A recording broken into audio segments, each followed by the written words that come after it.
అంగడి యజమాని ఆ పాపాన్ని చూసి ఒక్క వస్తువు కూడా కొనుక అంతా అడుగుతుంది, రేట్ ఇంత ఇంత అని అడుగుతుంది.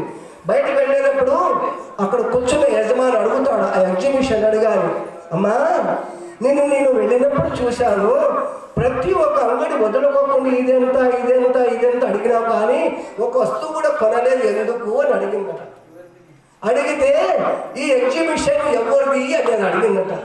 నాది అన్నదంట. నువ్వు నాకు కావాలన్నదంట. బాగా అర్థం చేసుకోవాలి. ఆ ఎగ్జిబిషన్ ఎవరిదని అడిగింది, నాది అన్నదట. నువ్వు నాకు కావాలి. ఆ ఎగ్జిబిషన్లో ఏదైనా వస్తువు కొంటే ఒకటే అవుతుంది. ఎగ్జిబిషన్ ఉన్న యజమాని నీ వాడైతే అట్లాగనే నువ్వు ఏదైనా కొంటే ఒకటే ఉంటాడు. భగవంతుడే నీ వాడైతే నింటు చుట్టూ అన్నీ ఉంటాయి. ఎట్లయితే యజమాని తనకు స్వరూపమైతే అక్కడ ఉన్న వస్తువులన్నింటిలో వస్తువులన్నీ తనకైతాయో, నీవు భగవంతుడిని కోరితే భగవంతుడు నీవాడైతే కోరవలసినది లేదు. ఇది లక్ష్మీపతి మన దగ్గర ఉంటే లక్ష్మి ఉంటుంది. ఎక్కడైతే భగవంతుడు ఉంటాడు అక్కడ భర్త ఉంటే భార్య ఎక్కడ ఉంటుంది, లక్ష్మి ఎక్కడ ఉంటే అక్కడ సంపద ఉంటుంది. సంపద లక్ష్మి ఉండాలంటే పరమాత్మను ఆశ్రయించు, పరమాత్మకు శరణాగతి కమ్ము అని చెప్పడానికి దాని అర్థం. అప్పుడు ఒక స్వామి ఇంకొక 2 నిమిషాల్లోనే ఆ స్వామి ఒక మూలికి ఇచ్చాడట. ఏదది, మన చిన్న తీగ ఏదనుకో మామూలుగా తులసి కొమ్ము ఇచ్చాడు చిన్నది. అమ్మా ఏమీ లేదు, మీ అత్తగారికి పాల్లో వేసి పొద్దున్న లేచి పాదాలకు నమస్కారం స్వామి చూని ముట్టుకోని స్వామి అడిగి, అబ్బా ఎంత రాకసు నీకేం తెలుసు, మరి మీ అత్త సావాలంటే నువ్వు చేయాల్సింది. స్వామి ఇంకా మీరు చెప్పినారు కదా, తప్పదు చేస్తాను. పొద్దున్న లేచిందంట, పాదాలు నమస్కారం, అత్తగారు 7 అవుతుంది లేయి, పాలు తాగు వేడైంది, అబ్బో ఈరోజు మా కోడలు చాలా హుషారు ఉంది అన్నంట. ఇట్లా దినాలు ప్రతిరోజు కొంచెం షార్ట్కట్లో వెళ్ళిపోదాం దినం చేస్తూ ఉంది.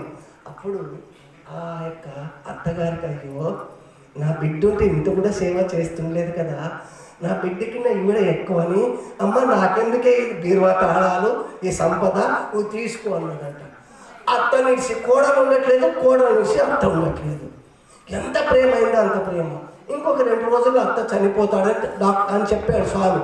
స్వామి దగ్గరికి వచ్చింది, స్వామి నేను ఏమనను, ఒక వరం ఇవ్వండి. ఏం చెప్పమ్మా, మా అత్త సావుడు స్వామి, మా అత్త ఎప్పటికీ సావుడు స్వామి, మా అత్త లేకపోతే నేను బ్రతకలేను స్వామి, మా అత్తని ఎట్లన్నా బ్రతకించండి. చూడండి మన యొక్క వ్యవహారము ఎట్లా ఉంటుందంటే, ఒక చేయి ఉంటే శబ్దం రాదు, 2 చేతుల నుంచి శబ్దం వస్తుంది. ఆ శబ్దానికి కారణం మనమే. ఇప్పుడు మీ ఇంట్లో మీ కోడలు వచ్చింది, మీ కూతురు వస్తే ఎట్లా చూసుకుంటారో, కూతురు మళ్ళీ నీ ఇంటికి వెళ్ళిపోతుంది. నీ చివరి వరకు, నీ దేహం ఉన్నంత వరకు, నీ కంఠంలో ఆహార పానీయములు పోయేంత వరకు చూడవలసినది. ఈరోజు మీకు ఇప్పుడు మీ కూతురు ఏదన్నా కాళ్ళతో తన్నిందనుకో, నీళ్ళు అనుకో, నీకేమి కళ్ళు కనబడమని అరుస్తామా, చూసుకొని నడుస్తాను పాప అంటాం. అదే బుద్ధి ఉందా లేదానికి, కావడం ఎక్కింది కళ్ళు కనబడవే, మరి ఇద్దరు ఒకటే కదా. అందుకే మన పరివర్తన మనకి రావాలి. ఒకరు చెప్తే రానిది, నీలో నీ పరివర్తన వస్తే సంసారమునందు ఉంటూ, నువ్వు ఇంటి యందు ఉంటూ, నీవు సకలము చేస్తూ ఆ యొక్క భగవత్ సాహిత్యాన్ని పొందడానికి వస్తుంది. కనుకనే భగవంతునికి 2 వెళ్ళారు.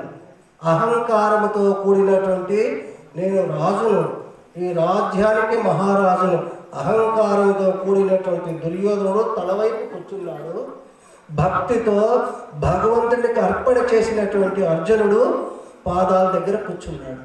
ఎవరు పాదం పట్టుకుంటే, అందుకే వెంకటేశ్వర స్వామిని అన్నమాచార్యులు విన్నవించుకుంటారు, అయ్యా వెంకటేశ్వర స్వామి నాకు 60 ఏళ్ళు వచ్చినాయి, 70 ఏళ్ళు వచ్చినాయి, ఇంకనూ నీకు వియోగ ముక్తి నాకు లేదా, ఎన్నటికి విజ్ఞానమిక నాకు, ఎన్నటికి విజ్ఞానమిక నాకు, విన్నపమిదే శ్రీ వెంకటేశ. ఆయనకు విన్నపం చేసుకున్నాడంట, నాకు బంగారు వజ్రాలు కావాలని లేదు స్వామి, నేను ఇన్ని కీర్తనలు చేశానే, నేను మరొకకుండా ధ్యానం చేస్తున్నానే, నా మనస్సుకు ఎప్పుడు నీవు నన్ను నీ సాయుధ్యానికి తీసుకోపోతావు, కానీ చేస్తున్నాను, ఒకటికొకటికి పొగబడవేంటాడు ఆయన. చెవి చెప్తే కన్ను వినదు, కన్ను చెప్తే ముక్కు వినదు, ముక్కు చెప్తే కాలు వినదు, కాలు చెప్తే చెయ్యి వినదు. ఎన్నడు విజ్ఞానం ఇక నాకు విన్నపమిదే శ్రీ వెంకటేశ. అక్కడ ప్రశ్న వేస్తాడు, మళ్ళా వెంకటేశ్వర స్వామి దానికి ఆన్సర్ ఇస్తాడు, సర్వస్వ శరణాగతి. మనము ఏం కావాలి? భగవంతుడికి మనం ఎప్పుడు శరణాగతి అవుతాం. కష్టం వచ్చిందనుకో కోతి కూడా ఆంజనేయ స్వామి అవుతాడు. కష్టం కోతి వచ్చింది అటు పండుగ అంటాం.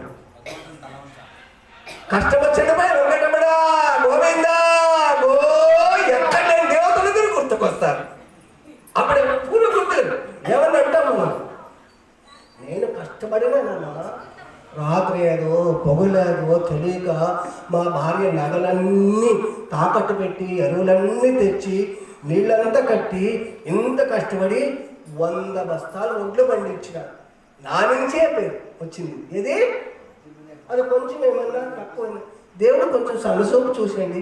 దేవుడు సన్నసూపు పెద్ద సూపు చేసేది ఏం పని ఉండదా?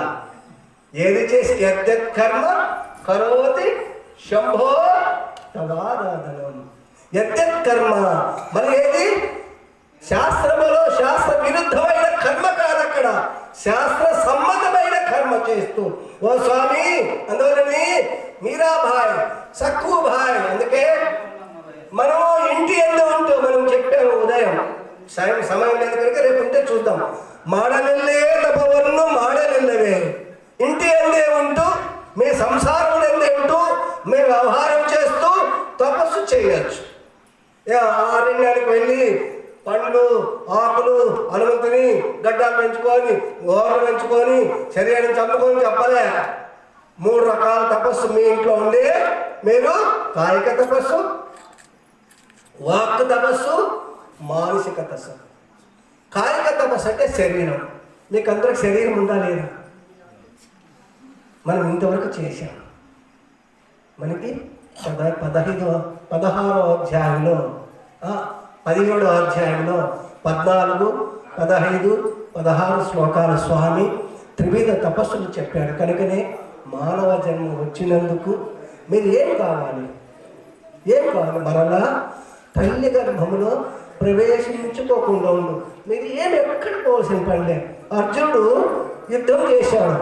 ఎవరిని ముందుంచుకున్నాడు? దేవుడు సత్యవాడా?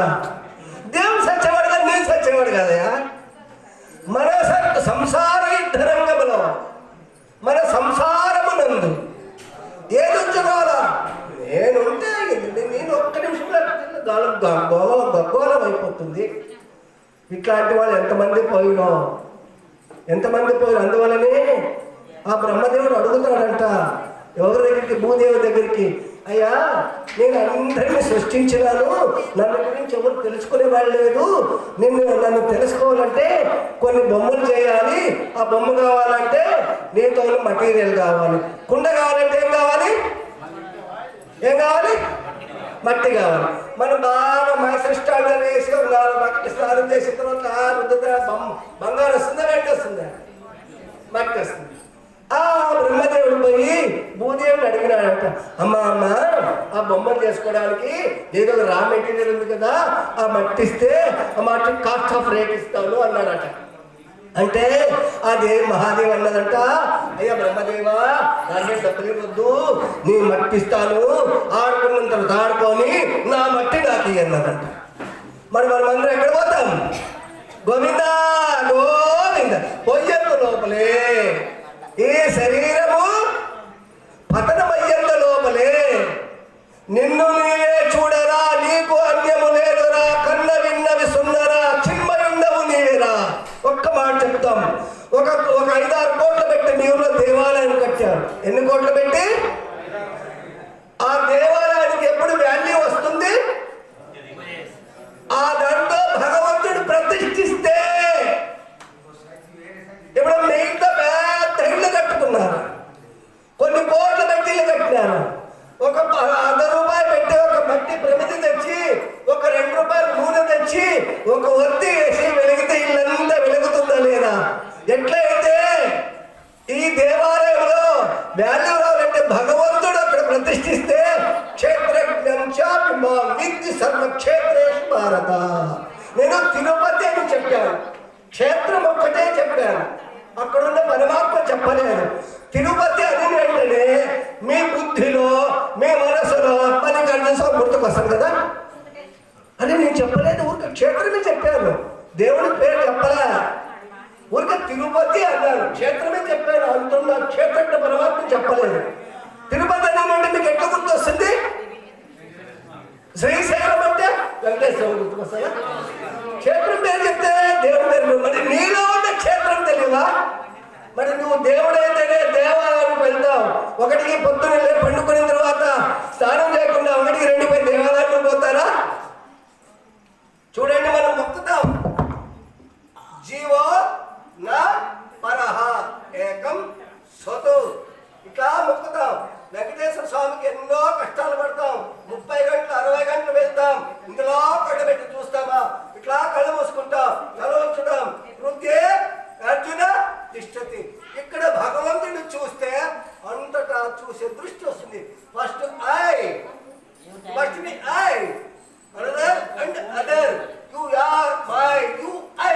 నువ్వెవరు, నేనంటే ఎవరు అన్నటువంటి తత్వాన్ని తెలుసుకోవాలంటే అటువంటి తత్వాన్ని సద్గురువు దేవుడి దగ్గరికి వెళ్ళి శరణాగతి పొందితే ఈ మానవ జన్మని పవిత్రం చేసుకొని మీ సంసారంలో ఈరోజు ఉదయం మా శివారెడ్డి గారు చెప్పినట్టుగా అన్న ఎట్లా ఉండాలి, తమ్ముడు ఎట్లా ఉండాలి, తల్లి ఎట్లా ఉండాలి, తల్లిదండ్రులు ఎట్లా ఉండాలి, భార్య ఎట్లా ఉండాలి, మర్దలు ఎట్లా ఉండాలి, ఆ యొక్క సంతానం ఏ విధంగా ఉండాలి, ఆ ఇంట్లో ఎట్లుంటే అది ఒక సస్యశ్యామలంగా ఆనందం ఉంటుంది, ఒక రామాయణంలో ఉంటుంది. కనుకనే అట్టి రామాయణాన్ని మన పిల్లలకు వినిపించండి, నేర్పించండి.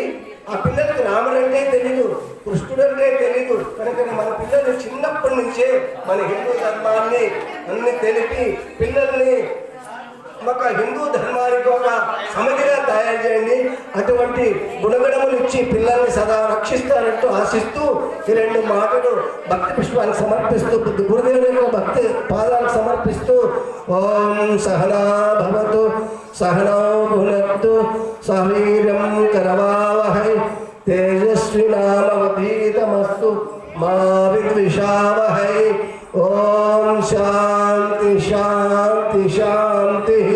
మంగళం గురుదేవాయ మహనీయ గుణాత్మనే సర్వలోక శరణ్యాయ సాధు రూపాయ మంగళం. ఓం సర్వేషాం స్వస్తిర్భవతు, సర్వేషాం శాంతిర్భవతు, సర్వేషాం పూర్ణం భవతు. ఓం లోకాః సమస్తాః సుఖినో భవంతు. ఓం శాంతి శాంతి శాంతి. శంభో శివ శివ శివ శివ శివ శివ శంభో శివ శివ శివ శివ శివ శివ శంభో శివ శివ శివ శివ శివ శివ నారాయణ నారాయణ నారాయణ హరి ఓం. ఓం దైవమతము ప్రతిష్ఠితమగునుగాక, కరుణామతము వృద్ధినందునుగాక, శాంతిమతము స్థాపితమగునుగాక, సత్యమతము స్థిర ప్రతిష్టనందునుగాక, ధర్మమతము ధరింపబడునుగాక, ఋషిమతము వర్ధిల్లునుగాక, స్వాతంత్ర్యమతము జయించునుగాక, జ్ఞానమతము వ్యాపకమగునుగాక, రామకోటి యజ్ఞాలు వర్ధిల్లునుగాక. గోపాలకృష్ణ భగవానికి, సీతారామచంద్ర భగవానికి, పవనసుత హనుమానికి, కాశీ విశ్వనాథ భగవానికి, కాశీ అన్నపూర్ణేశ్వరి మాతాకి, విశాలాక్ష్మి దేవికి, గంగా మాతకి, గోమాతకి, భూమాతకి, తులసీ మాతకి, గీతా మాతకి. నమః పార్వతీపతే. కొండలవాడ